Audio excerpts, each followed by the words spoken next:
Quiroz no ha podido lograr hacerlo. Entonces soy el doctor Sumaeta, soy el infectólogo también. Y el día de hoy nos va a tocar hablar sobre infecciones del sistema nervioso central. Bueno, entre los objetivos de la clase es reconocer la importancia clínica y epidemiológica de las infecciones del sistema nervioso central, identificar los principales agentes etiológicos, meningitis, encefalitis, absceso, diferenciar las manifestaciones clínicas típicas, aplicar criterios diagnósticos básicos, plantear un tratamiento inicial empírico, valorar el impacto de infecciones oportunistas en VIH y desarrollar un pensamiento clínico. El día de hoy vamos a hablar sobre meningitis aguda, meningitis crónica, encefalitis, absceso cerebral e infecciones oportunistas del sistema nervioso central y VIH.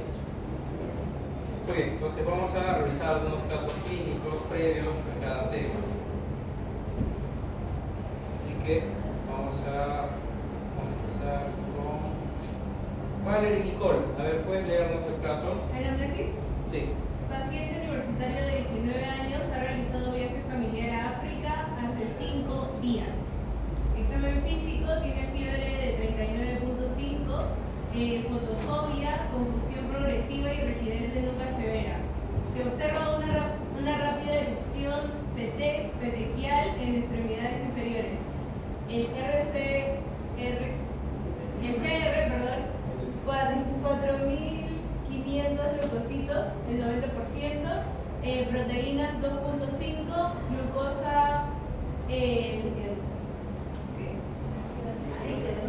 líquido cefalorraquídeo, sérica de 0.2. Ok, muy bien. Entonces, bueno, tenemos este caso de un joven de 19 años que viene con fiebre, fotofobia, confusión, rigidez. La pregunta es, ¿cuál es el patógeno más probable de la complicación de sistémica aguda más temida en este paciente? Antoinette Kimberly, ¿qué crees?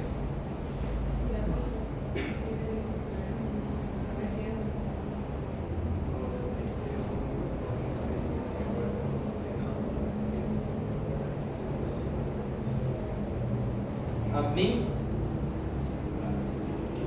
¿qué crees?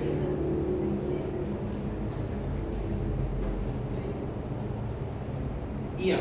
¿La B? Pues. La B. Ya. Ian. ¿Cuál crees que era?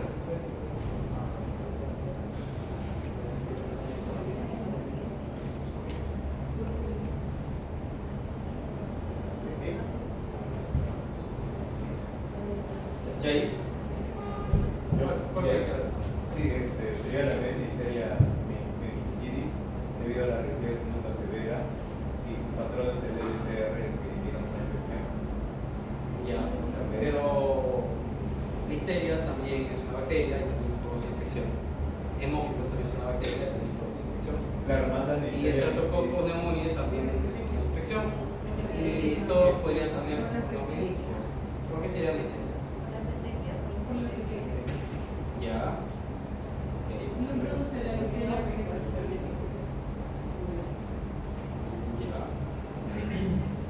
Entonces, bueno, efectivamente sí es la letra B.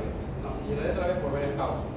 O sea, los síntomas de irritación meningia no son específicos en infección por listeria, pero sí, lo del rash petequial sí no podría pensar en eso. Y algunos otros datos más. Ok, entonces vamos a comenzar con meningitis aguda. La meningitis aguda, bueno, vamos a hablar de este cuadro cuando se produce cuadro de irritación meningia con menos de 5 días de evolución. Va a haber inflamación de la meninges que va a ser caracterizada por pleocitosis en el líquido cefalorraquídeo, es indiferente a rayos. Representa el 75% de la meningitis adquiridas en la comunidad y va a constituir una emergencia neurológica, es decir, se tiene que actuar inmediatamente. Esta puede ser viral o puede ser bacteriana, quiere decir que puede ser aséptica o puede ser purulenta. La viral va a ser más comúnmente adquirida en la comunidad, va a tener un curso más autolimitado y benigno, salvo en algunas encefalitis. Y vamos a tener igual pleocitosis, pero predominio de linfocitos. Mientras que la bacteriana purulenta va a tener una alta mortalidad y alto riesgo de secuelas neurológicas. Esta va a progresar rápidamente y exige una intervención en la hora dorada, es decir, dentro de la hora del diagnóstico. Y dentro de su marcador podemos tener procitosis, pero a predominio de neutrófilos. Dentro de las infecciones virales que pueden condicionar meningitis aséptica, tenemos a los enterovirus en un 85 al 95%. De estos, el ecovirus, el virus Coxsackie AB pueden ser los que pueden estar en relación. Se pueden generar brotes estacionales, más que todo pueden presentarse en niños y adultos jóvenes, y va a ser algo más autolimitado, con fiebre, cefalea, algo de rigidez. Los virus de herpes simple pueden producir algunas pruebas de meningitis, siendo virus de herpes 2 la principal causa de forma benigna. Y es vital distinguir las meningitis benignas de las encefalitis fulminantes y mortales asociadas al virus de herpes 1. Y algunas otras meningitis por arbovirus, como el virus del Nilo occidental, que es transmitido por mosquitos. Podría haber una parálisis flácida, o el VIH, que también podría debutar como una meningitis aséptica durante la fase de seroconversión aguda. Entonces, ¿por qué el detalle de África? Y este era como que un punto a tomar en cuenta, porque en África pues se encuentra el cinturón de la meningitis. Es algo endémico y se va a encontrar directamente en la parte del centro de África Central, abarca el Senegal, Burkina Faso, Chad, etc. Pero, así como hablamos de este cinturón de la meningitis en África, meningitis por Neisseria meningitis se puede presentar también, hay riesgo de contagio en otros sitios, a lo largo del Mediterráneo, más que todo en zonas de Marruecos, Egipto, en parte del Caribe, de la zona de Venezuela, parte del Caribe también, por lo que se recomienda de que si uno va a viajar a esos sitios debería vacunarse para prevenir. Ahora, en ese sentido, la vacuna o la vacunación ha disminuido la frecuencia de algunas infecciones por meningitis en el caso de Streptococcus pneumoniae. La vacuna conjugada también frente a hemófilos influenza tipo B también ha disminuido la frecuencia de este tipo de meningitis.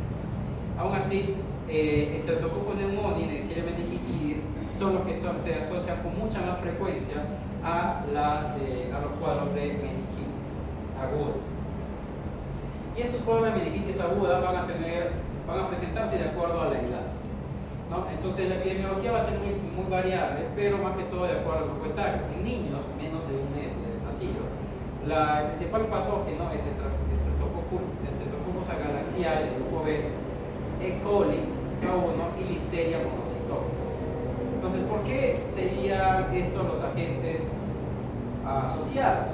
Justamente por el mismo hecho de que estos pueden transmitir en el canal del parto. Ahora, ¿todos los niños van a ser meningitis? ¿Niños menores de 1 año van a ser meningitis? No.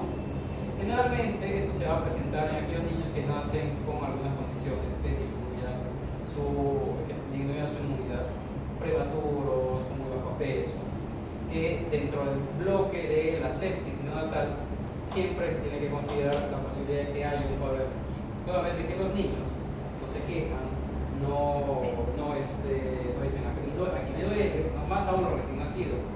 ¿Y qué es lo que vamos a tener? Una cliniquina específica. Puede haber un letargo, puede haber irritabilidad, muy mala succión, hipoglicemia, trombocitopenia, que son marcadores neonatos. Entre un mes de edad y 50 años ya están más frecuentes Streptococcus pneumoniae y Neisseria meningitidis. Streptococcus pneumoniae asocia a algunos focos contiguos, como cuadros de neumonía que por vía hematógena podría llegar al sistema nervioso central, otitis también, y Neisseria meningitidis en sitios endémicos o en sitios donde hayan algunos brotes de esto. En mayores de 50 años, Streptococcus pneumoniae y Neisseria meningitidis también siguen siendo los más frecuentes, pero tenemos una bacteria que se presenta tanto en mayores de 50 años en inmunosuprimidos y se repite en menores de un mes de edad. Estamos hablando de qué? De Listeria.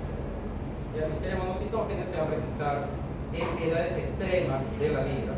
Y estas infecciones en mayores de 50 años o en inmunosuprimidos va a deberse netamente a una inmunidad celular reducida. Con el tiempo, nosotros entramos en una condición de inmunosenescencia, que significa que la respuesta inmune, así como nosotros envejecemos, también se vuelve más bien más lenta. Y por eso la respuesta de las personas adultas mayores es mucho más lenta, por eso se enferman siempre. Y en caso de listeria, pues se necesita tener un tratamiento diferente con ampicilina. Ahora, también se puede dar meningitis aguda en personas que han tenido cirugías neuroquirúrgicas o en aquellos que han tenido traumatismos encefalocraneanos. Acá entra Staphylococcus aureus. ¿Y por qué Staphylococcus aureus y por qué Staphylococcus pudorosa negativo? Ambos son cocos que son gram positivos, ¿no? ¿Y dónde encontramos los gram positivos? En la piel. Entonces, ¿qué pasa en las neurocirugías? Pacientes a los cuales les hacen tienen una sutura y pues las bacterias que están ahí pueden ingresar.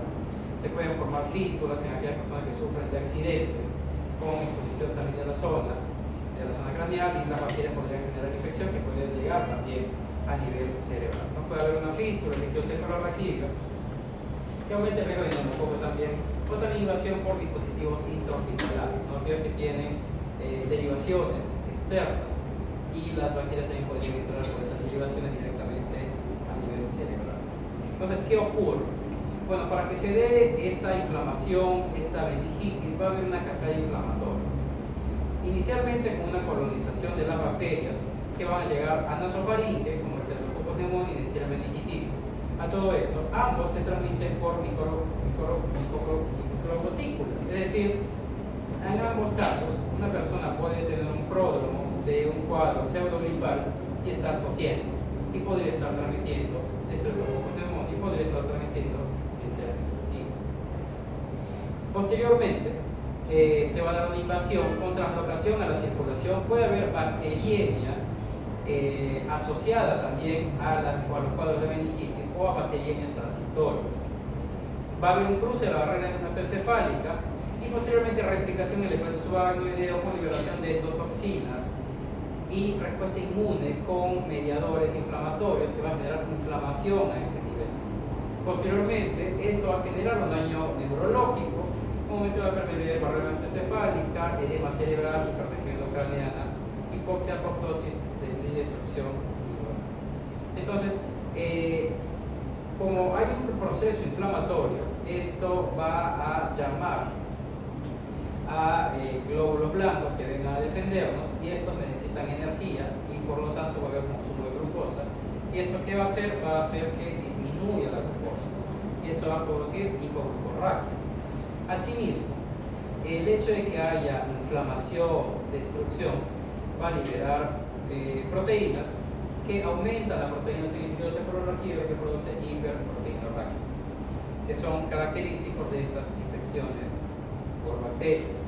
Entonces, vamos a tener un cuadro clínico con signos cutáneos en unos casos y en otros con una triada. Al examen físico podríamos encontrar, a través de las maniobras de Brudzinski y Kerner, alguna respuesta por irritación meningia, pero la triada clásica generalmente va a ser fiebre, rigidez nuca y alteración del sensorio, pero tampoco es que sea algo muy determinante, porque se puede presentar hasta en el 41 al 44% de pacientes y el resto no. Pero si observamos algunas lesiones como esta que podemos observar acá, que es un rash petequial purpúrico, este se va a presentar en un 63-80% de infecciones por Neisseria meningitis. Y esto es un indicador de meningococcemia, que significa que el meningococo está en sangre.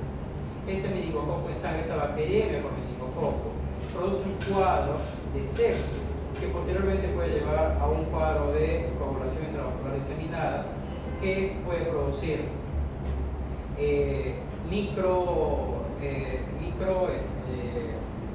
émbolos y pequeños trombos que van a llevar a la formación de estas petequias, y probablemente puede llevar al síndrome de Waterhouse-Friderichsen, que es una hemorragia suprarrenal debido a la sepsis producto por meningococo mutante.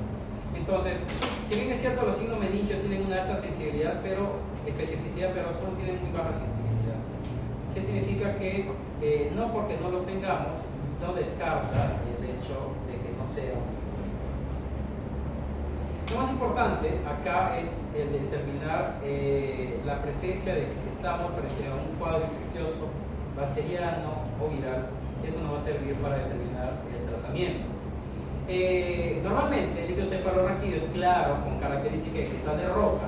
Leucocitos podrían haber leucocitos circundantes, pero un 0 a 5 células nada más por microlitro. Glucosa en 45-80 miligramos por decilitro, con un ratio de líquido cefalorraquídeo en sangre de 0.6. La diferencia entre lo que hay en líquido cefalorraquídeo con lo que hay en sangre. La proteína de 0.15 a 0.40.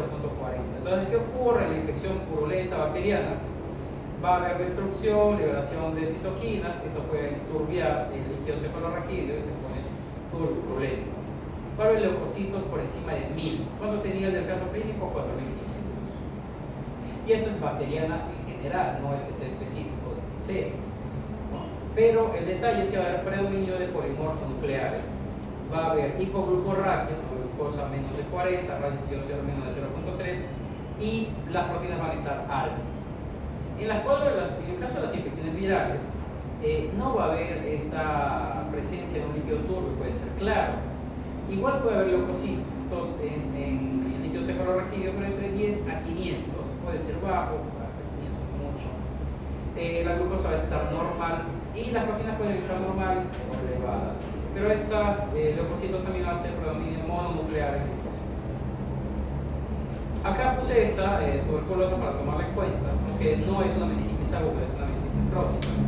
El líquido también puede ser claro, no va a ser enturbiado, pero si hay leucocitos en 100 a 500, habrá habido linfocitos también, aunque en las meningitis tuberculosas, los primeros días podría incluso haber predominio de polimorfos nucleares. Por esa razón, es que en todo paciente que se hace un estudio de líquido cefalorraquídeo inicial, se debería hacer un control a las 48 horas para ver si es que hay un viraje en la celularidad. La glucosa igual va a estar más baja por el proceso inflamatorio propio que ha generado la tuberculosis y obviamente que las proteínas van a estar más altas. Entonces actualmente existen medios de diagnóstico mucho más rápido, como estudios moleculares como PCR múltiplex, que nos va a dar, digamos, un diagnóstico etiológico más propio. Entonces el abordaje diagnóstico de urgencia es uno, hacer una punción lumbar. Esa nos va a servir para medir la presión de apertura, ver si es que hay pleurocitosis, hipoglucorraquia, proteínorraquia. Asimismo, este líquido cefalorraquídeo que se manda al laboratorio para evaluar la parte bioquímica, también se manda para ver celularidad y hacer un estudio de Gram. Si es un Gram positivo, un Gram negativo, ya nos va indicando hacia dónde deberíamos dirigir nuestro tratamiento. Y obviamente que el colesterol va a ser el cultivo. Los cultivos no salen inmediatamente, así que eso se puede tomar un tiempo. Pero lo que actualmente se utiliza son paneles moleculares de tipo FeNO-Rate, que lo que hace es que nos puede determinar hasta 14 patógenos entre bacterias, virus u hongos. Tiene muy buena sensibilidad. Entonces, al tener este resultado, yo ya puedo dirigir mi tratamiento mucho más de forma más precisa, ¿no? Ahora, ¿qué pasa con la punción lumbar? ¿Se debe diferir la punción lumbar? ¿Se debe realizar la punción lumbar siempre? Hay que tener en cuenta algunos criterios. Entonces, el inicio de antibióticos nunca debe retrasarse por pruebas de neuroimagen. No hay imágenes, no voy a esperar hasta que abran no. Entonces, requieren tomografía craneal antes de la punción lumbar. ¿Quiénes? Hay inmunosupresión, VIH, inmunosupresores. Hay antecedentes de enfermedades del nervio central como masas, antecedentes de ictus, crisis convulsivas de inicio reciente, papiledema o alteración de nivel de conciencia o déficit focal. Si tiene cualquiera de estos, uno se tiene que extraer el cultivo porque recordemos que hay bacteriemias asociadas a los cuadros de meningitis y se inicia hexametazona para disminuir la inflamación que puede estar condicionando cualquiera de estas condiciones. Si tenemos papiledema, probablemente hay hipertensión endocraniana, puede ser que exista una masa que está condicionando un aumento de la presión. Entonces, ¿qué ocurre si yo meto mi aguja, disminuye la presión bruscamente? Puede haber herniación y el paciente se puede morir. Entonces, se recomienda acá realizar una tomografía computarizada para ver si es que hay alguna masa. Y si no hay efecto de masa, ya se hace la punción. Si no tiene ninguna de esas otras condiciones, igual se hace los cultivos y se hace la punción lumbar inmediatamente. Igual de todos modos se inicia hexametazona para disminuir la respuesta inflamatoria y de antibióticos empíricos inmediatamente. Ahora, ¿qué antibióticos debería iniciar? Va a depender de la bacteria que vimos inicialmente. En menos de un mes utilizamos ampicilina, que puede combinarse con ceftotaxima o gentamicina, que mejora un poco la cobertura. Y eso nos va a servir para cubrir Streptococcus galactiae, E. coli y listeria. Con ampicilina no va a cubrir listeria, ampicilina también puede cubrir E. coli sensibles, gentamicina también nos sirve para cubrir E. coli. Y Streptococcus galactiae también podría servirnos la ampicilina y la gentamicina. No se recomienda usar ceftriaxona en neonatos. ¿Y esto por qué? Porque la listeria es intrínsecamente resistente a ceftriaxona, es decir, no le hace nada. Entonces, por gusto sería la respuesta. Ahora, en personas de 1 mes a 50 años, los principales patógenos pues, son Streptococcus pneumoniae y Neisseria meningitis. ¿Qué uso? Ceftriaxona o cefotaxima. Y esta ceftriaxona va a cubrir Streptococcus pneumoniae y también Neisseria meningitis. ¿Y por qué se utiliza vancomicina? Porque puede ser que existan algunas cepas de neumococo resistentes. Entonces no voy a esperar que salga el cultivo, que se va a demorar 5 días para decir, era resistente. Entonces, por eso es un tratamiento empírico. En mayoría de 50 años, igual se fracciona vancomicina, pero consideramos ampicilina. ¿Por qué? ¿Por qué bacteria? Por la listeria, ¿no? Entonces, amplia cobertura contra la listeria monocitógenes, que como le mencioné, es ligeramente resistente a cefaloporinas. Y en el caso de neurocirugías, TECs o presencia de fístulas de líquido cefalorraquídeo, vancomicina más cefepime-ceftacidina o meropenem. ¿Y esto por qué? Porque debemos cubrir ya bacterias propias del hospital. Estos son un procedimiento intrahospitalario y tanto cefepime-ceftacidina y meropenem son antiseudomónicos. Y vancomicina contra Staphylococcus aureus, medicina resistente, porque Staphylococcus aureus y Staphylococcus aureus negativos ya están dentro de lo que pueden producir problemas en esas condiciones. Aún así, se recomienda hacer desescalamiento del tratamiento de acuerdo al antibiograma. Al final del cultivo puede salir ya un gram positivo, me sale un estreptococo o me sale un estafilococo, entonces retiro el tratamiento para gram negativos que no tienen nada que hacer. Dexametasona sirve como adyuvante porque ayuda a disminuir la lisis por antibióticos, la respuesta inflamatoria netamente en estos pacientes. Ahora, también deberíamos considerar prevención en el caso de contactos estrechos, contactos prolongados de más de 8 horas o a menos de 1 metro, con exposición directa, secreciones, intubación o convivientes de Neisseria meningitis, que se recomienda en las primeras 24 horas rifampicina por 2 días, o ceftriaxona intramuscular en dosis única, o ciprofloxacina bioral en dosis única, y si hubiera hemófilos influenza tipo B, rifampicina 4 días, y en niños menores de 48 meses no vacunados en casa. Si hay niños menores de 48 meses no vacunados en casa. Y el gran cambio epidemiológico, como les mencioné, en el caso de neumococo, las vacunas para neumococo han reducido la presencia de meningitis por Streptococcus pneumoniae. Y en el caso de meningococo existe vacuna tetravalente que se recomienda lentamente en algunos casos, como en casos de personas aspéricas que no tienen vaso. Y también en personas que vayan a viajar a sitios en los cuales esta infección es endémica. Ok, tenemos otro caso.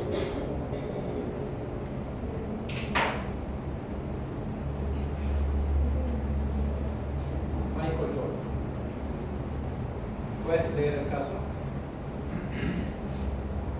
Hombre de 68 años con antecedentes de artritis reumatoide en tratamiento con glucocorticoides crónicos. Ingresa con un prodromo de fiebre y náuseas de 4 días, desarrollando bruscamente diplopía, ataxia y hemiparesia izquierda. La ataque cerebral inicial es normal. El LCR muestra leucitosis neutrofílica con gran negativo. Ok, muy bien, gracias. Entonces, tenemos a este señor de 68 años con todos esos antecedentes y la clínica que han mencionado. ¿Cuál es el diagnóstico clínico más probable y qué intervención farmacológica estaría contraindicada en este paciente? Estamos frente a una meningitis neumocócica, está contraindicada la penicilina. Estamos frente a una romboencefalitis por listeria, está contraindicado la unidad de dexametasona. Estamos con una romboencefalitis por listeria, está contraindicado el uso de gentamicina. O estamos frente a una cerebritis viral, está contraindicada la punción lumbar.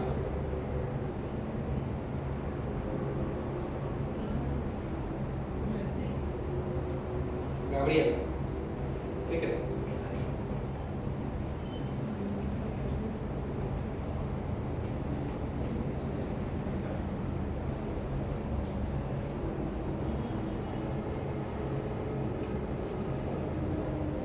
Ok, a ver. ¿Quiénes van por la letra A? Letra A, letra A, hermano, letra A, 1. Ya. Letra B. 1, 2, 3, 4, 5, 6, 7. Letra C. 1, 2, 3, 4, 5. Letra D. 1, 2. Ya, ok. Entonces, a ver.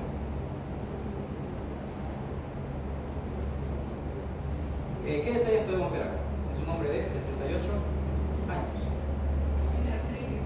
Tiene artritis, o sea, está inmunosuprimido por la Entonces, la diplopía, ataxia, me parece, la diplopía netamente, son cuadros de rompencefalía. O sea, la es una rompencefalía por listeria, ya que esa contraindicada mantenerla de esa persona. ¿Por qué?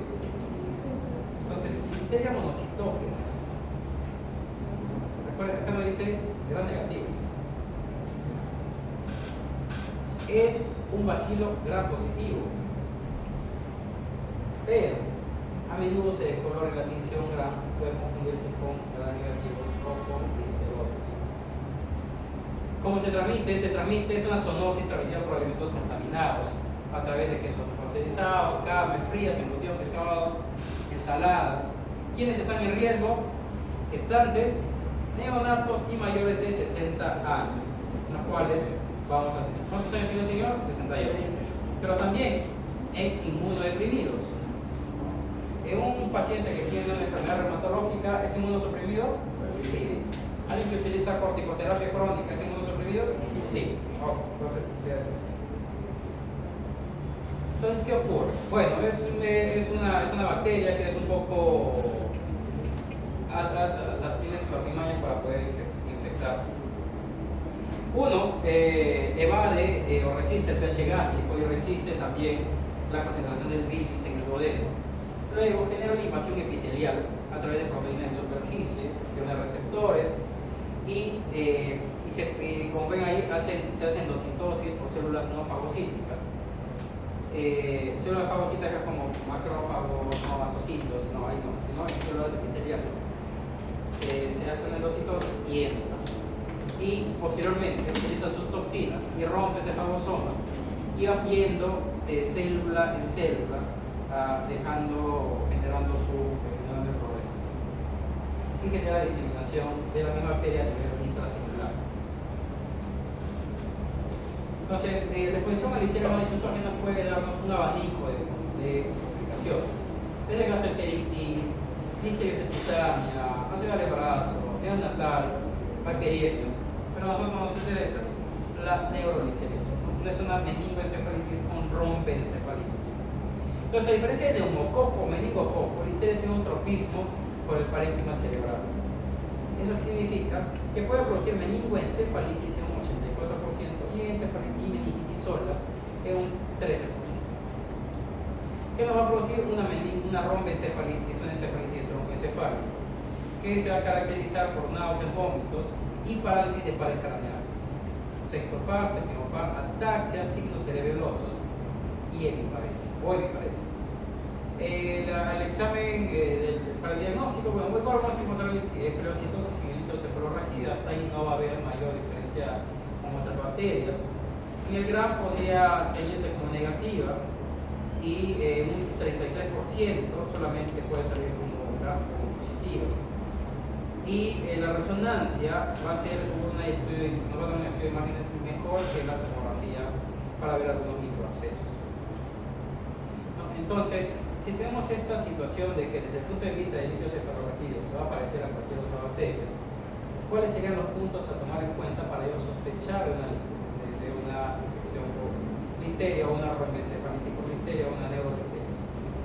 Uno es la edad y dos son los síntomas, ¿no?, que se asocian a la rombencefalitis. Okay. Entonces, uno, sospecha clínica, ¿no? Meningitis sepsis en neonatos mayores de 50 años, encefalitis con pares craneales o fiebre aislada en el tercer trimestre de la gestación. Toma de muestras hemocultivos positivos en el 50% de neurolisteriosis, en el 43 al 58% de gestantes, el resto podría ser negativo.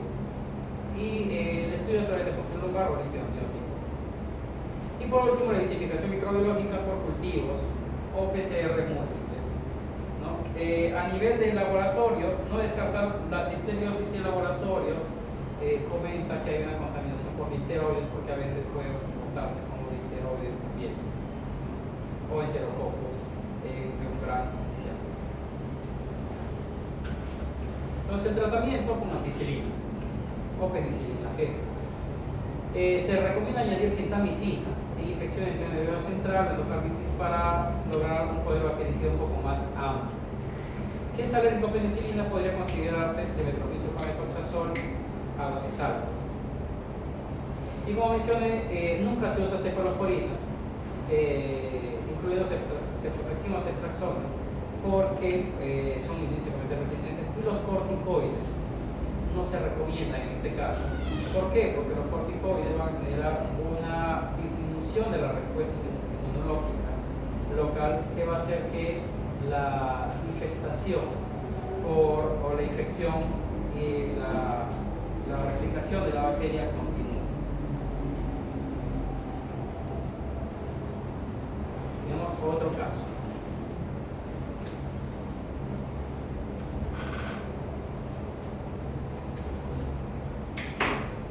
Miranda, ¿puedes leer el caso?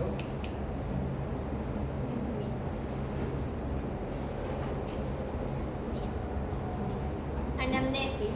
Paciente varón de 32 años, 5 comorbilidades, consulta por 4 semanas de cefalea progresiva, febrícula, sudoración nocturna y pérdida de peso.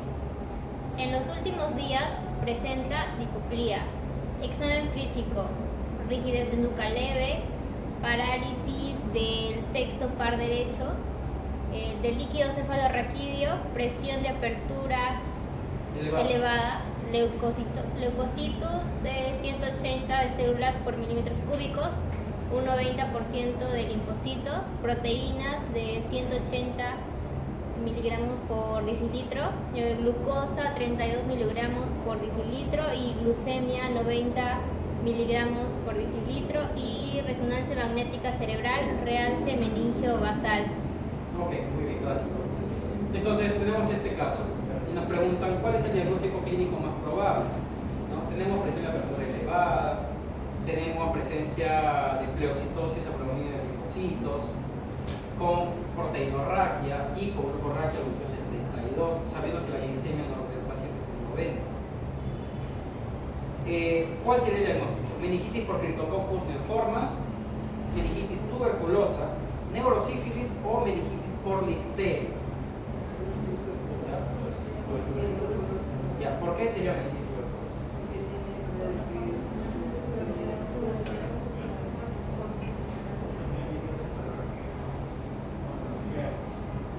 Ya. Pero podría ser un paciente con tuberculosis que no con tuberculosis. Bueno. Entonces sí es una meningitis tuberculosa, pero no solamente por eso. Entonces vamos a hablar ahora de meningitis crónica. ¿A qué le llamamos meningitis crónica? Todas aquella meningitis que tiene más de 4 semanas de enfermedad. Existen varias causas de meningitis crónica. Meningitis crónica en sí, que va a tener una presentación insidiosa, con cefalea, náuseas, pero un deterioro cognitivo leve, sin fiebre predominantemente inicial. Recuerden que eso ya tiene 4 semanas. Puede ser que haya febrícula, sea algo errático. Afectación de pares craneales en fases tardías. En el caso tenemos diplopía. Otras condiciones que pueden producir meningitis crónica, puede haber mielorradiculitis crónica por afectación de raíces medulares, como paraparesia, precontrol vesical. Eso lo vamos a encontrar en fase ya avanzada de sífilis, notavis dorsalis o infección por citomegalovirus en VIH. Y encefalitis crónica, que sería el diagnóstico diferencial, que esta netamente va a afectar al parénquima. Va a haber más que todo demencia profunda, cambios de personalidad, crisis epiléptica, más que algunas que signos meningios como tal. Entonces, ¿cómo se diagnostica? Bueno, el diagnóstico igual a través de imágenes líquidos y líquido-cefalorraquídeo. La neuroimagen, idealmente resonancia con gadolinio, que va a ser el estándar de oro, y nos va a ayudar a detectar paquimeningitis, focos parameningios. Lo que se va a observar netamente en las resonancias es que va a haber un aumento de la hiperintensidad a nivel de las meninges en algunos tipos de tomas. Igual se tiene que hacer análisis de líquido cefalorraquídeo con bioquímica para ver glucosa, proteínas. Y en este caso de la meningitis crónicas, acá sí el volumen de líquido cefalorraquídeo tomar en la porción lumbar sí importa. ¿Por qué? Porque tengo que descartar varias posibilidades que podrían estar asociadas a esa meningitis crónica. Entonces requiere de 3 a 5 mililitros mínimo para el cultivo de algunos hongos, micobacterias. Y 1 mililitro no sería suficiente. Entonces, en el líquido cefalorraquídeo vamos a encontrar hipoglucorraquia clásica, menos de 40, más células elevadas, o sea, la leucocitosis. ¿En quiénes? En Mycobacterium tuberculosis o presencia de hongos como Cryptococcus, Coccidioides o Exoplasma. Y requieren pues grandes volúmenes para cultivos y programas pulmonares. Puede haber una hipoglucorraquia severa, con valores mucho más bajos, y con células o proteínas normales en meningitis carcinomatosa o neoplásica. Y glucosa normal más pleocitosis leve o moderada en neurosífilis, enfermedad de Lyme y algunas virales crónicas. Entonces, cuando hablamos de meningitis crónica, tenemos múltiples causas. Mientras que meningitis aguda nos limitamos a Streptococcus pneumoniae, Neisseria meningitidis, Streptococcus agalactiae, Listeria monocytogenes, o estafilococos, posoperados, aceptados, etc. Acá la posibilidad es mucho más amplia por el tiempo. Dentro de las causas podríamos tener Acreditococcus neoformas o su variedad gástrica, que va a ser común en inmunosuprimidos, generalmente personas con VIH con menos de 200 SD4. Pero en inmunocompetentes podrían haber también algunos que presentan síntomas no tan marcados como en el caso de los inmunosuprimidos, pero también podría darse. El diagnóstico es a través de antígeno el líquido cefalorraquídeo, porque igual cultivos podrían servir, pero se va a demorar mucho. Coccidioides ignitis puede producir generalmente cuadros de meningitis crónica, pero se va a caracterizar por poder haber una eosinofilia marcada en el líquido cefalorraquídeo. Va a ser netamente de Estados Unidos, norte de México, Estados Unidos, unas áreas, unas áreas.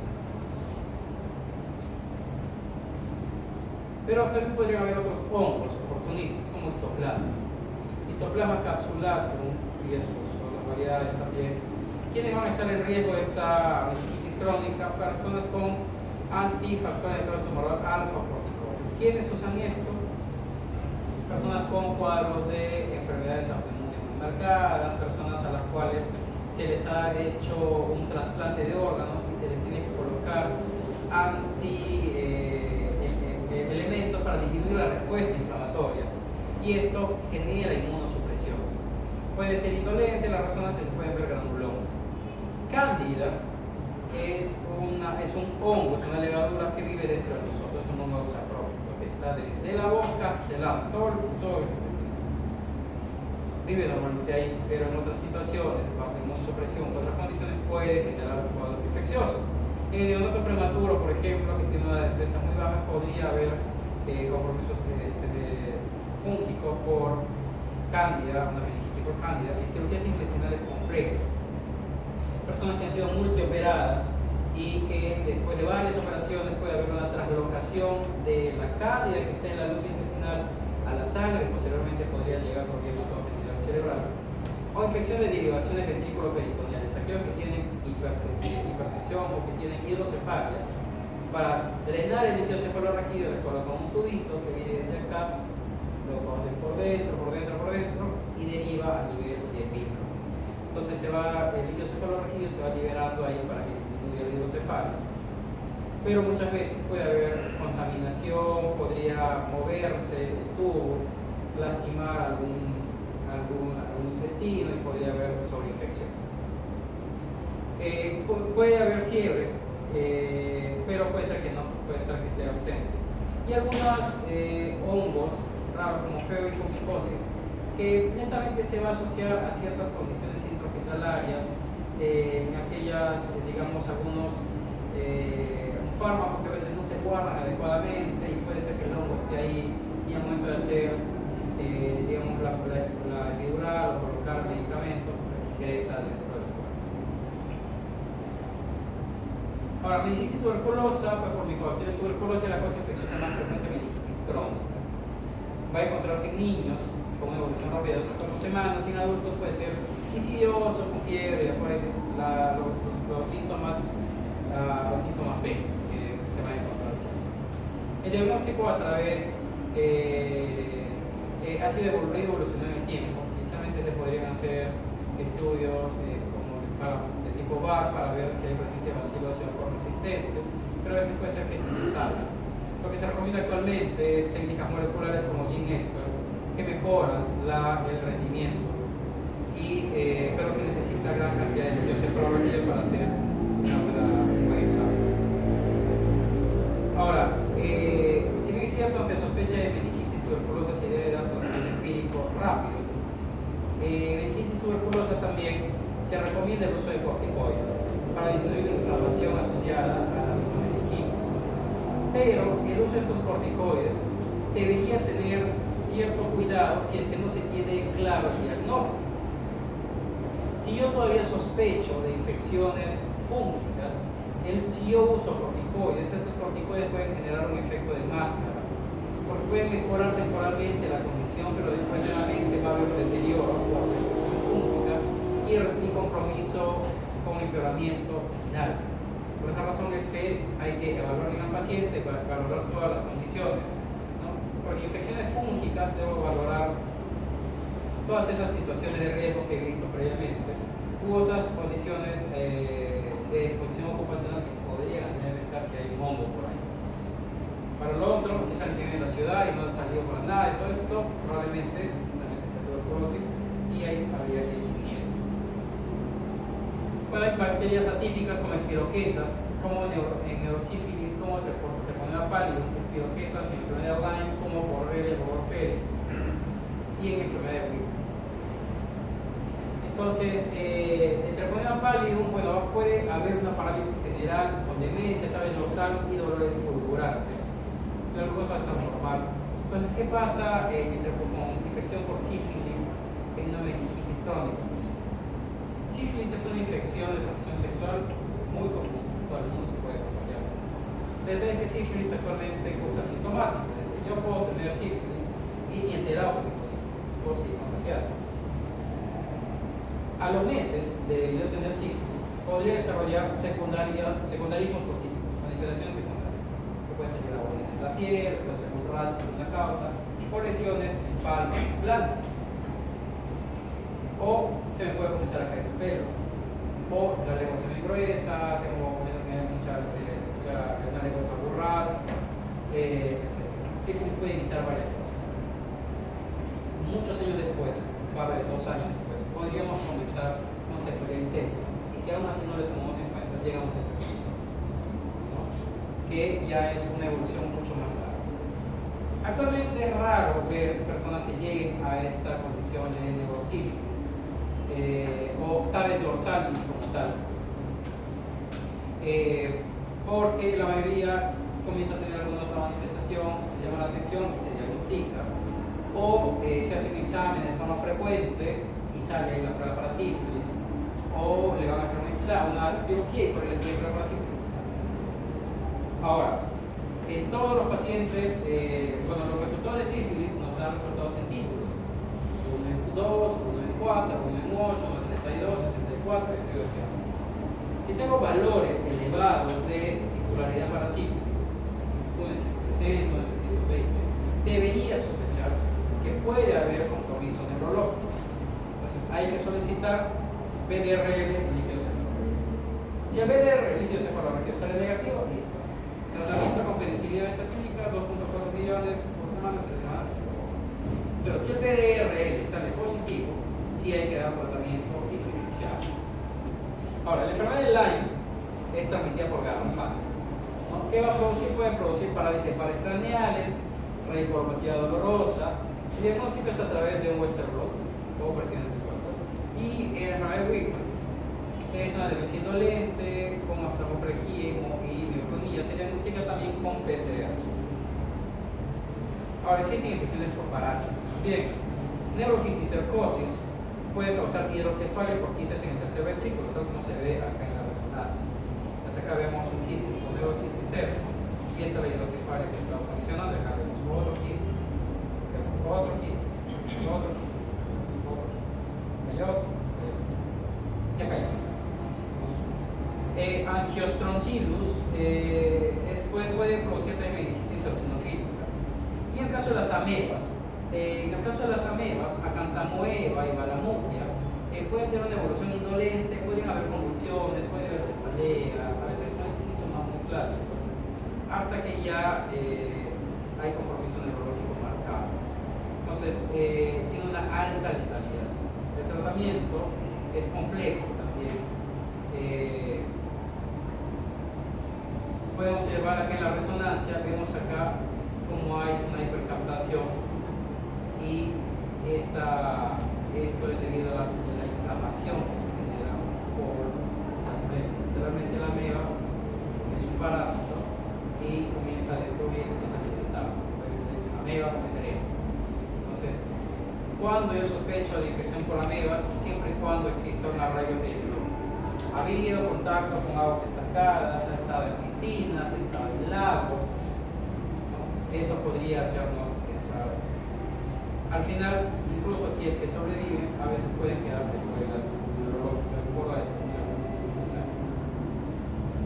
Hay otras causas no infecciosas, también meningitis crónica, como neoplasias, y otras causas inflamatorias como sarcoidosis. Otro caso. Se lo voy a leer.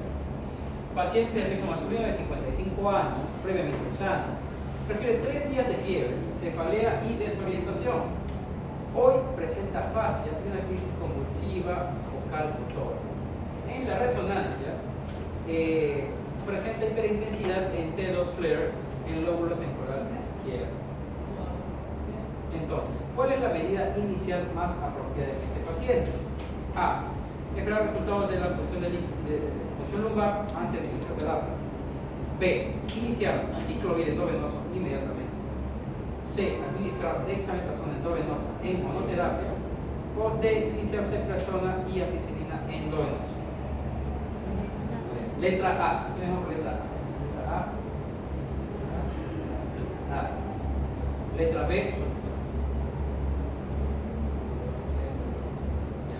Letra C. 1. Letra D. 1. Ya. Bueno, acá la respuesta es efectivamente iniciar así. ¿Pero por qué? ¿Por qué? Ahora, porque hay varias cosas. Y el diagnóstico por descarte, ¿no? 1. No debemos esperar el lugar, sería totalmente igual. 2. Dexametasona sola, sin ningún otro antibiótico, tampoco va. Y ceftriaxona ampicilina, tiene 55 años, tiene por encima de 50. Ampicilina podría ser una, pero ceftriaxona sola tampoco va. Se combina con vancomicina para cobertura probable de Streptococcus pneumoniae resistente. Entonces, por descarte, nos podríamos haber quedado con eso. Entonces, vamos a hablar de encefalitis. Entonces, ¿qué pasa con la encefalitis? Bueno, la encefalitis implica inflamación del parénquima cerebral, y la que la encefalopatía es una disfunción difusa sin inflamación. Vamos a tener encefalopatía urémica, encefalopatía en pacientes con hipoglicemia y cirrosis. Pero en la encefalitis hay inflamación del encéfalo. Esa inflamación puede producir fiebre de forma frecuente, puede haber signos focales de forma frecuente, con compromiso de pares craneales. Puede haber un estado mental fluctuante, es decir, que la persona va a venir con cambios en su personalidad, puede estar irritable, puede estar confuso, puede tener mucha agitación psicomotriz, puede haber pleurocitosis en el líquido cefalorraquídeo por proceso infeccioso. Y se recomienda resonancia magnética para determinar algunas alteraciones focales. Entonces, el vacío del diagnóstico, el 50 al 60% de las encefalitis termina con una etiología desconocida. El resto va a corresponder a causas virales, bacterianas o autoinmunes. Incluso en pacientes en los cuales se sospecha de una encefalitis de causa viral, se inicia tratamiento antiviral, se hace un panel viral molecular, y el panel viral molecular me saca todo negativo. ¿Cuál ha sido la causa? Pero se mejoró. Bueno, mayor incidencia en lactantes menores de 1 año y también en ancianos por encima de los 65 años. En pacientes con VIH negativos, el virus de varicela zoster y el virus de herpes simples son los que se presentan con más frecuencia. La mayoría van a estar asociadas al virus de herpes simple y virus de varicela zoster va a haber ciertas condiciones para tomarlo en cuenta. Entonces, ¿qué primero tenemos que hacer? Estabilización del paciente y terapia empírica. Obviamente tomar cultivos, iniciar el ciclo endovenoso empírico y no retrasar por esperar las pruebas. Neuroimagen, idealmente resonancia, si es que hubiera, para descartar lesiones ocupantes antes de la punción lumbar. O sea, signos focales, papiloedema, prácticamente casi lo mismo que lo que pasamos sobre la tomografía. Y punción lumbar con análisis citoquímico, microbiológico, si no hay contraindicación. Entonces, retrasar el aciclovir aumenta la mortalidad y la mortalidad. Entonces, el perfil viral clásico con pleurocitosis linfocitaria, predomina de mononucleares, proteínas elevadas, glucosa normal. Se puede utilizar paneles virales como PCR múltiplex, serología como IgM para virus occidental, que directamente es en Estados Unidos, México, y obviamente los estudios citoquímicos, bioquímicos, tinción de Gram, BRL, VIH. Entonces, en la resonancia va a haber ciertas características para algunas infecciones virales. En el caso de herpes 1, va a haber hiperintensidad en toma T2 flare bilateral y lóbulos temporales, en varicela, lesiones isquémicas multifocales, virus del Nilo occidental o hemoflavivirus, alteraciones de las señales cardiovasculares y en enterovirus, afectación del trombo encefálico, luego como una herpes encefálica. Entonces, las infecciones por herpes virus, herpes virus 1 y 2 van a ser la causa esporádica más frecuente de las encefalitis virales. El tratamiento con aciclovir 10 miligramos cada 8 horas. Podría haber una clínica clave con fiebre, alteración de la memoria, cambio de personalidad, afasia, crisis focales, ¿no? Estos cambios de personalidad van más para pensar en una encefalitis como una meningitis. Como tal, la meningitis no nos da mucha alteración conductual. Puede presentarse en el tercio, se presenta en menos de 20 años y el resto por encima de 50 años. En el caso de virus varicela zoster, en adultos puede causar una vasculopatía más que una encefalitis pura. En inmunocompetentes hay una artritis granulomatosa, grandes vasos, seguido de un herpes zoster trigémina. Entonces, el herpes zoster, bueno, es una reactivación del virus de la varicela zoster que nosotros hemos tenido por diferentes causas, generalmente por cuadros de inmunosupresión transitorias, enfermedades, estrés, etc. Y el manejo tiende a ser ambulatorio, pero si tenemos herpes zoster con afectación de ramas del trigémino, hay riesgo de que esto genere cuadros de encefalitis posteriormente. El paciente tiene que estar hospitalizado porque requiere aciclovir endovenoso. Y en inmunodeprimidos puede haber una neuropatía de pequeños vasos. Otros virus herpes inmunodeprimidos, netamente en cuadros de inmunosupresión como tal, ¿no? Infección por citomegalovirus en pacientes con CD4 menos de 50 o aquellos que están trasplantados. En personas trasplantadas se tiene que utilizar, como mencioné anteriormente, medicamentos para disminuir la respuesta inflamatoria, que el cuerpo no desconozca y ataque el órgano trasplantado. Y virus herpes 6 en trasplante de precursores hematopoyéticos, en aquellos que les van a trasplantar aquellos que tienen leucemia, linfomas, y Epstein-Barr también en prima infección por mononucleosis o también en trasplantado. En el caso de hermovirus, en Estados Unidos, como mencioné, virus del Nilo Occidental, principal causa de encefalitis viral allá, puede haber parkinsonismo, mioclonías o parálisis flácida aguda. Mientras que acá en Sudamérica, pues tenemos el virus del Zika, que puede producir Guillain-Barré, encefalitis, mielitis transversa. Puede haber transmisión congénita y puede haber microcefalia. Los casos de Zika en el país, la verdad, son muy esporádicos, son muy escasos. En algunos se ha asociado a cuadros de Guillain-Barré transitorios. La sintomatología es justamente fiebre, como un dengue, solo que tiene mayor compromiso componente neurológico. Otros flavivirus, otros arbovirus, como chikungunya, por ejemplo, no hay en Perú, felizmente no hay eso. Dengue no hay.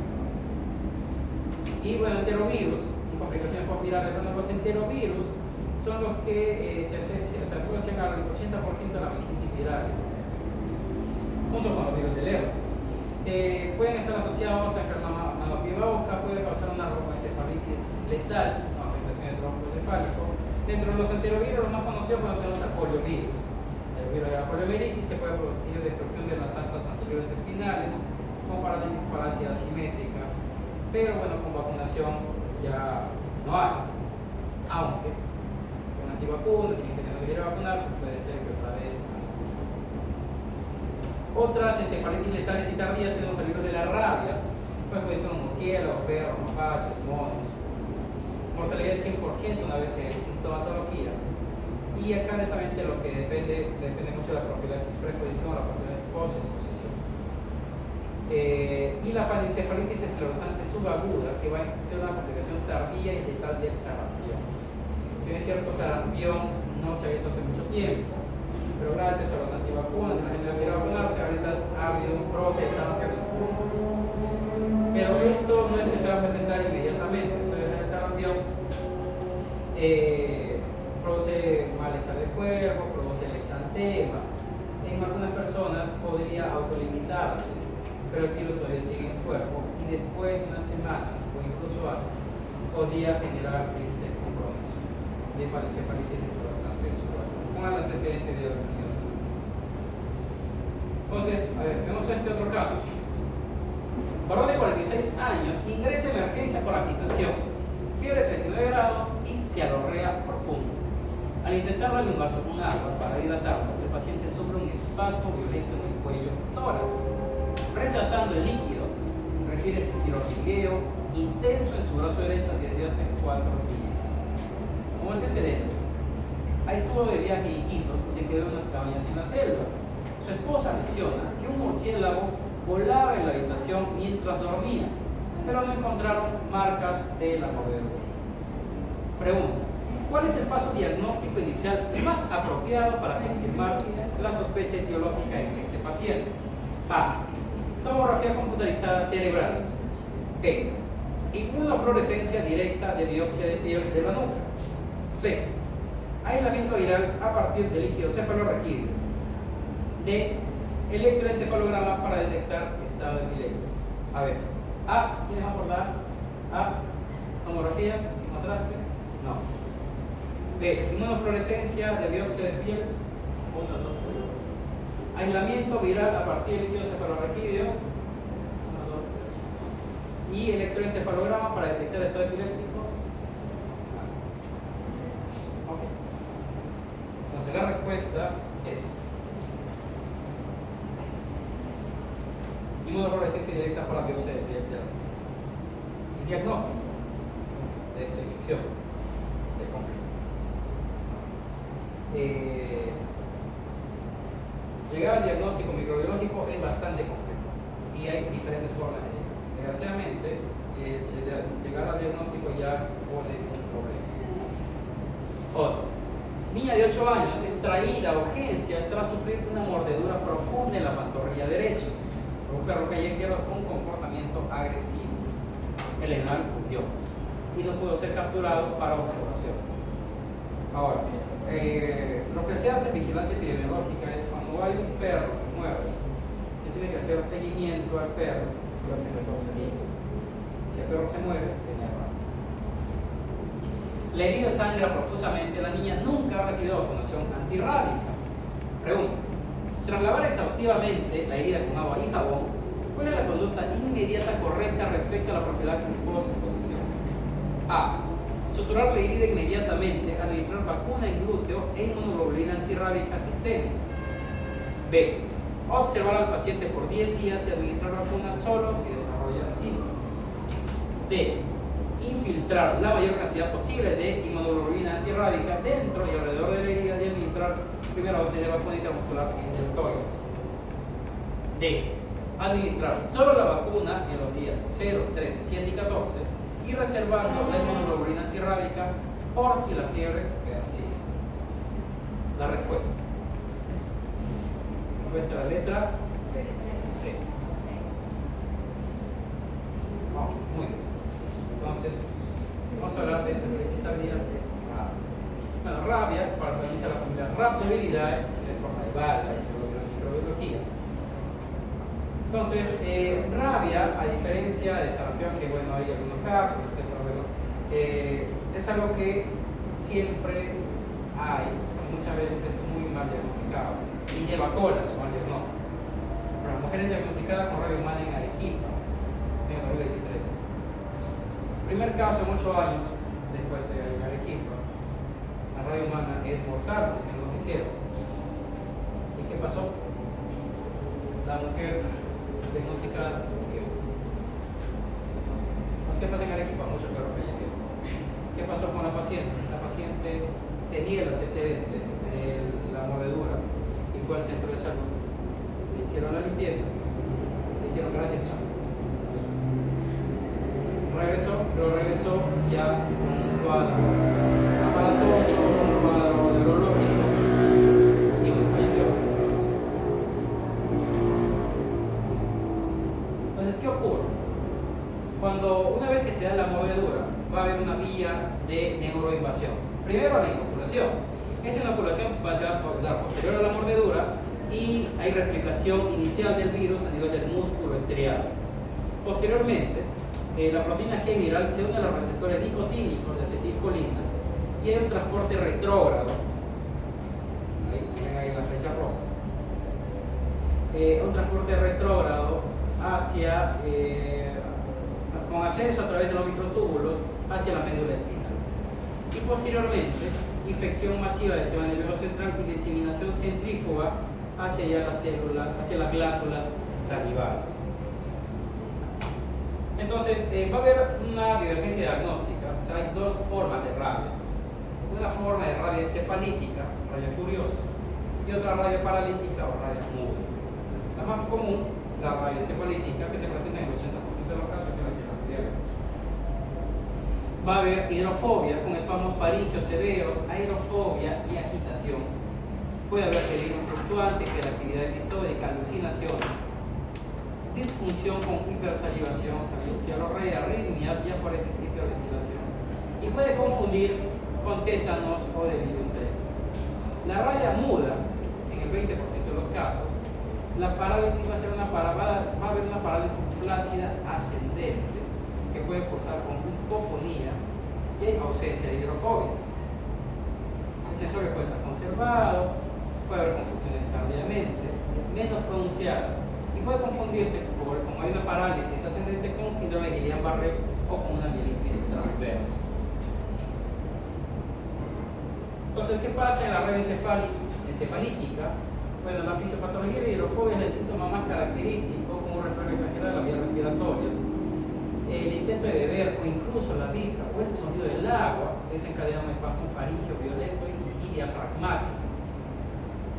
Va a haber también hiperactividad del sistema autónomo con cialorrea profusa, incapacidad para deglutir saliva rica en virus, respiración atáxica y arritmias cardíacas por disfunción del tronco encefálico y miocarditis que probablemente puede condicionar la mala evolución. Entonces, la progresión va a haber espasmos musculares generalizados, puede haber opistóstonos coma, disfunción hipoficiaria, apnea, muerte.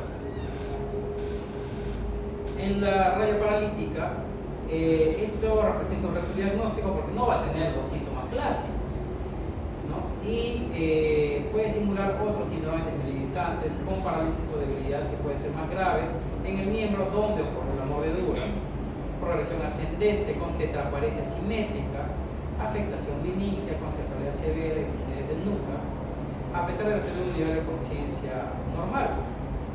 Y puede haber diferenciales y se puede utilizar electromiografía. Aún así, igual también puede progresar a muerte. Entonces, el diagnóstico se va a realizar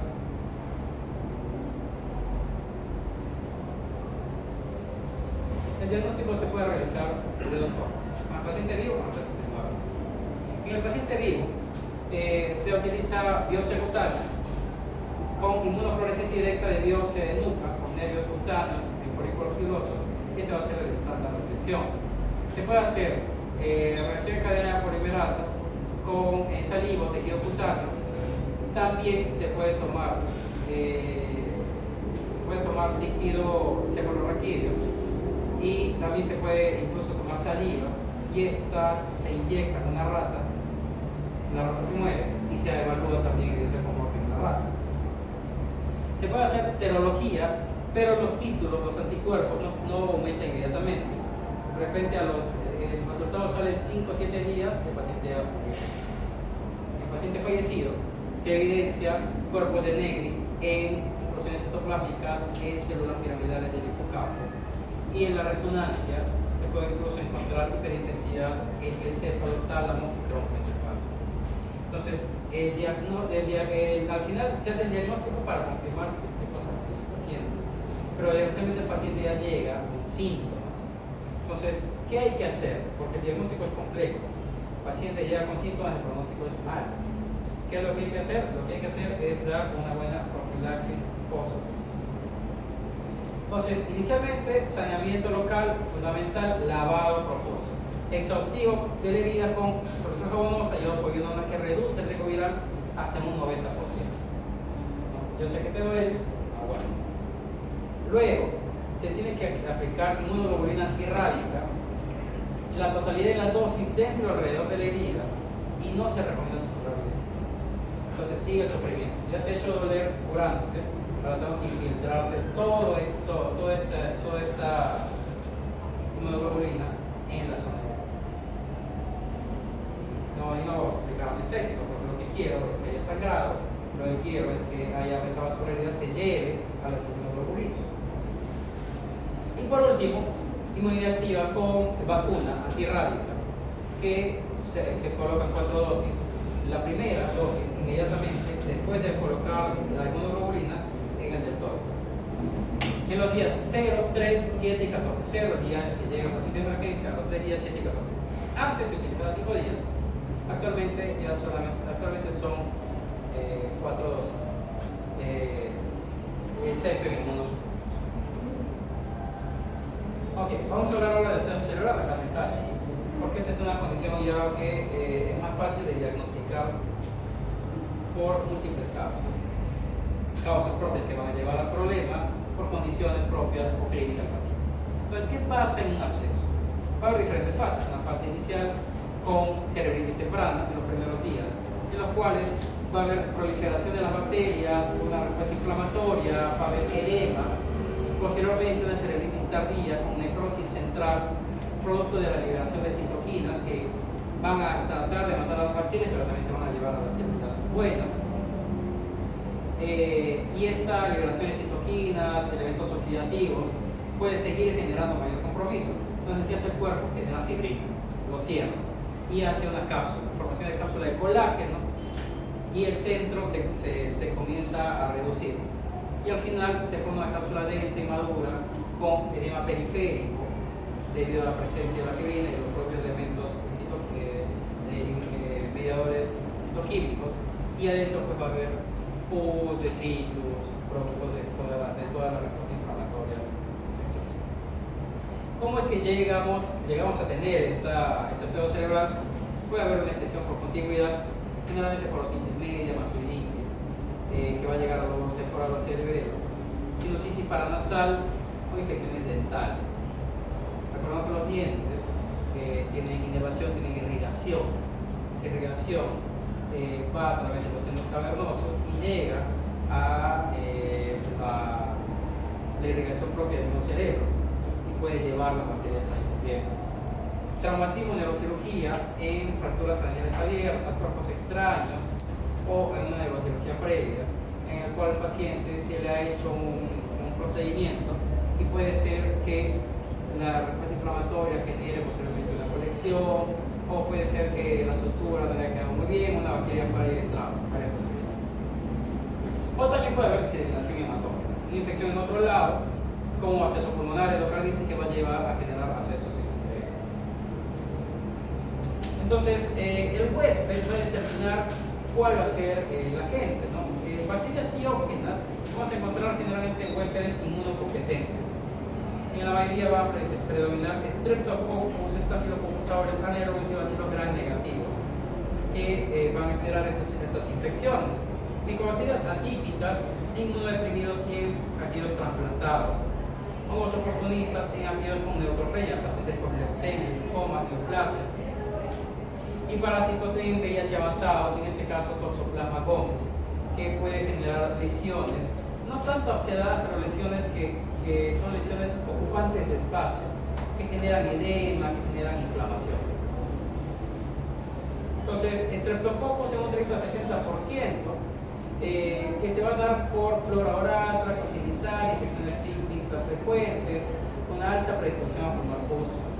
Staphylococcus aureus por traumatismo penetrante, neurocirugías. Anaerobios como Bacteroides prebotella, que viven dentro de la boca, por eso es que hay foco odontogénico. Y bacilos gram negativos hasta un 30%, propios, E. coli, Klebsiella pseudomonas, que son bacterias intrahospitalares.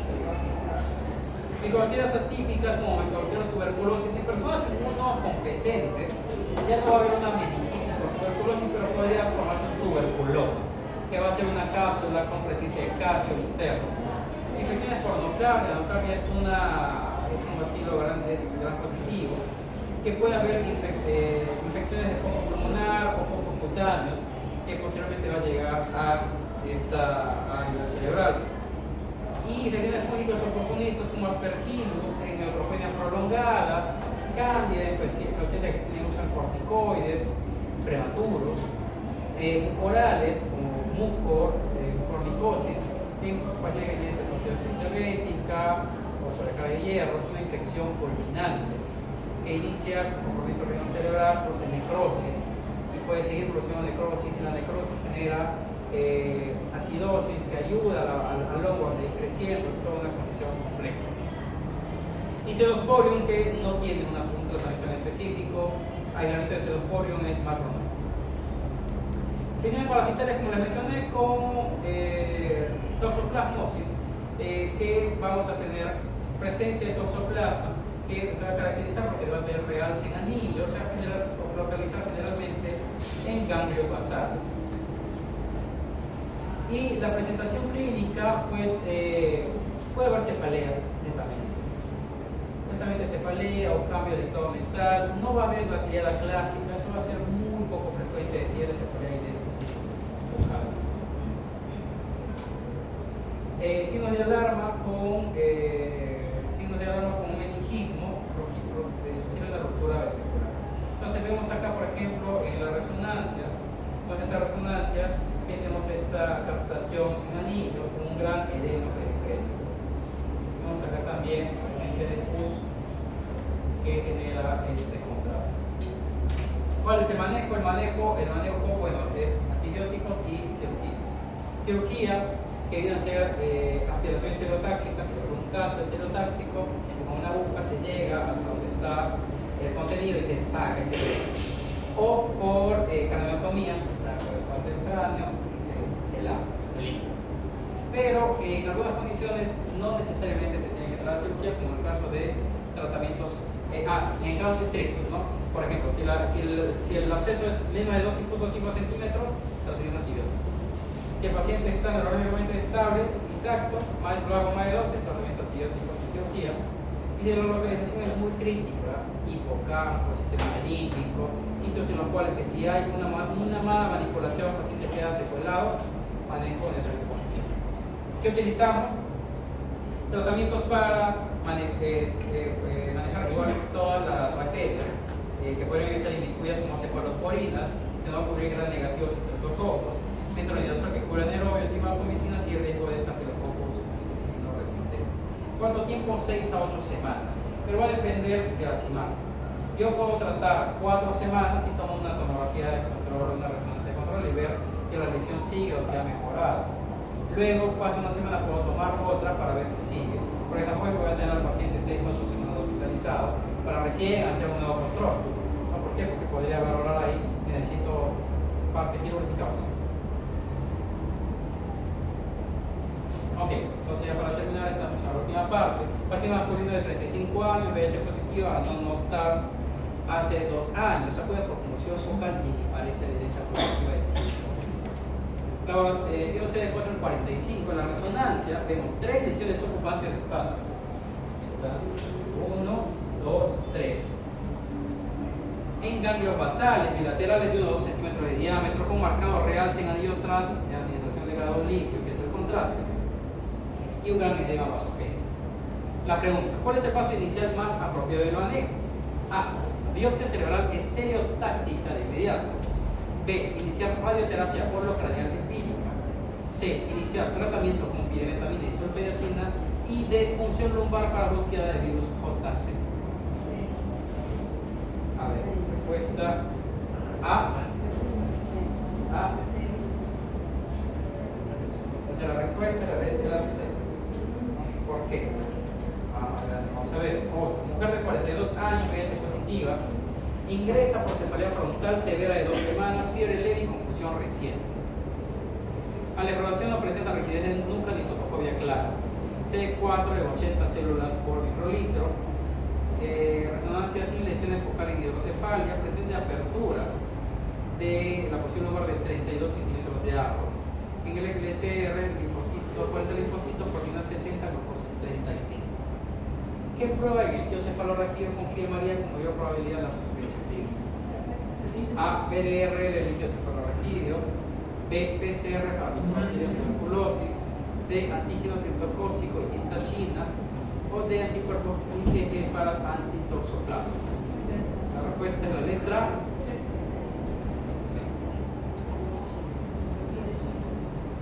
Y por último, hombre de 55 años, VIH controlado en TAC con carga viral indetectable 350. Su familia nota apatía profunda y bradifrenia, con lentitud genética en el pensamiento.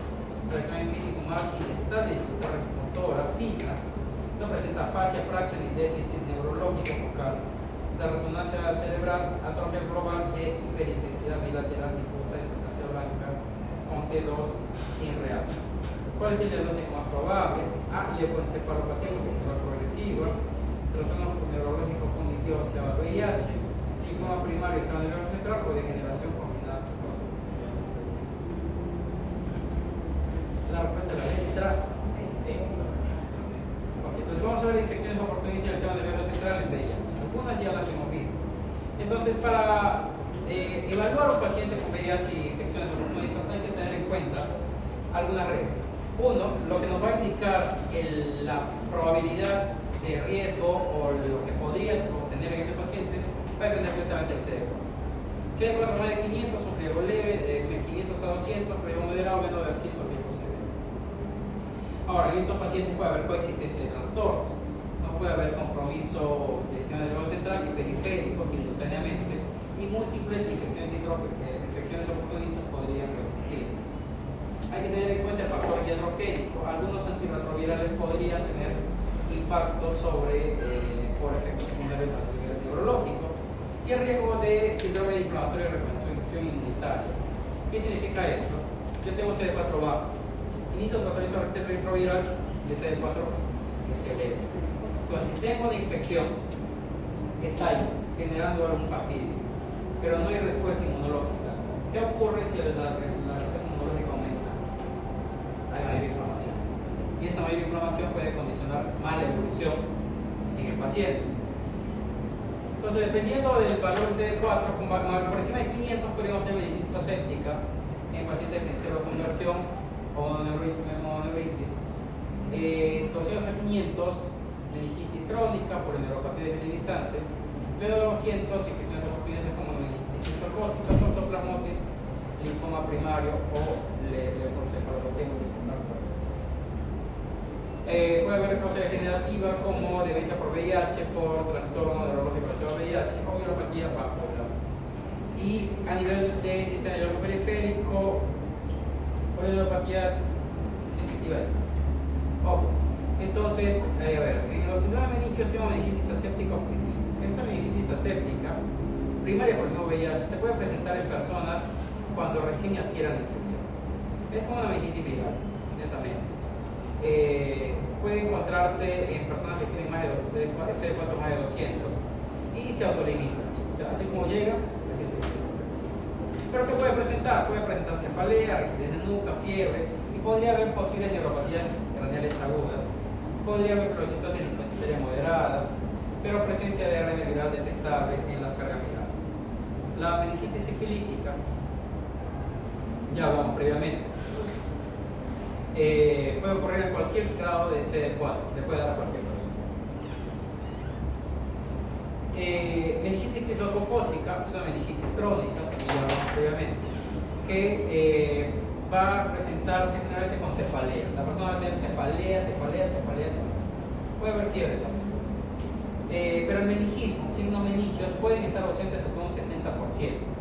Acá el detalle es el estudio del líquido cefalorraquídeo. ¿Qué va a determinar que nos va a ayudar a pensar que es una meningitis por criptococo?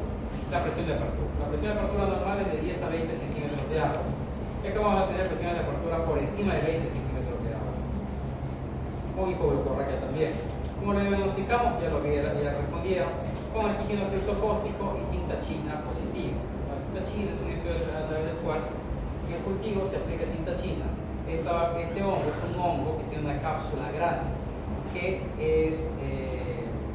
no se pinta con la tinta china. Entonces lo que se va a ver en el microscopio es el hongo con un halo grande, y esto nos va a decir que hay una tinta china positiva. El manejo es en 3 fases. Una fase de inducción de 2 semanas con fotelicina B, endovenosa más fluoxetina de oral. Una fase de consolidación de 8 semanas con fluconazol, 400 miligramos. Una fase de mantenimiento de fluconazol de 200 miligramos hasta subir el CD4 o en promedio 12 meses. Lo que se recomienda es retrasar el inicio del tratamiento antirretroviral hasta 5 semanas posterior al diagnóstico, porque lo que se quiere es disminuir la respuesta inflamatoria. Una vez que ya, digamos, el hongo se ha muerto y todo esto ha pasado, ya se puede iniciar el tratamiento.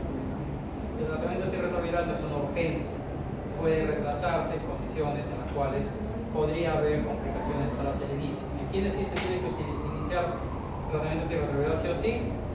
En linfoma y en sarcoma de Kaposi. El resto podría hacerse otros exámenes. Bueno, el trastorno neurocognitivo asociado a VIH puede haber falla en la memoria, apatía profusa, más inestable.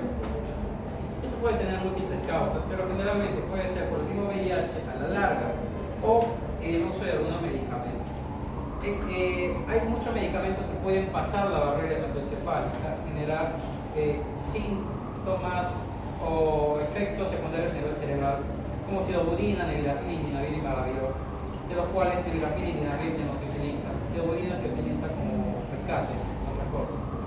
Intermedia, como abacavir, lopinavir, lopinavir de Fabians. Abacavir puede haber mareos, ¿no?, en algunos pacientes. Lopinavir y tonavir no se utiliza mucho, pero si bastante diarrea, y Fabians sí puede producir incluso hasta depresión. Y los que no pasan mucho barrera hematoencefálica, como tenofovir, que sirve como parte de los esquemas de tratamiento actuales. Y bueno, igual se pueden formar masas dentro del cerebro.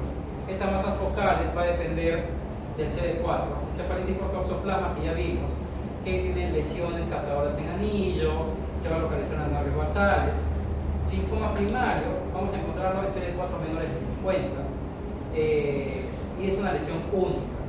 Y la leucoencefalopatía multifocal progresiva es CD4 menores de 200, es producida por virus JC. Y lo que va a pasar es que va a haber un cuadro de lesiones de sustancia blanca con afectación e inflamación propia de la zona. Más que todo va a producir compromiso de pares craneales y puede dejarse fuera. Entonces acá vemos, en el caso del toxoplasma tenemos 1, 2, 3, 4, 5, 6 lesiones patológicas hasta 7. Vemos el linfoma, que es una lesión única, vemos el gran edema que está generando el linfoma. Y en el caso de la leucocefalopatía multifocal progresiva vemos esto. Esto blanco que ven acá es toda la inflamación que está produciendo por la destrucción que genera a nivel de los oligodendrocitos. Pacientes que tienen esta afección generalmente quedan con secuelas. Pueden quedar con hiparesia, pueden quedar con ceguera sensorial, pueden quedar con alteraciones de algunos pares craneales.